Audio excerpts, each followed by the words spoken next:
ನನ್ನ ತುಂಬ ಮುದ್ದಿನ ನಟ ಅವನು, ಇಷ್ಟದ ನಟ.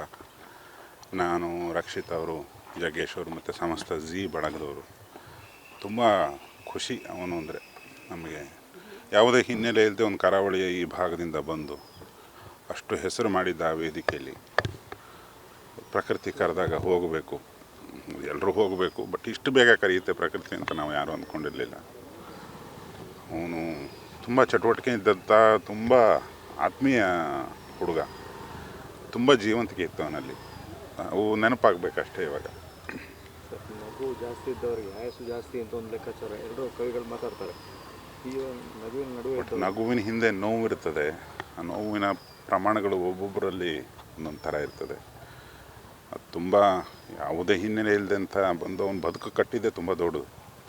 ಪಾಪ ಏನು ನೋವಿತ್ತು, ಅದು ಯಾಕೆ ಆ ನಿರ್ಧಾರ ತೊಗೊಳ್ತವನ ಹೃದಯ ಅವನಿಗೇ ಗೊತ್ತಿರಲ್ಲ.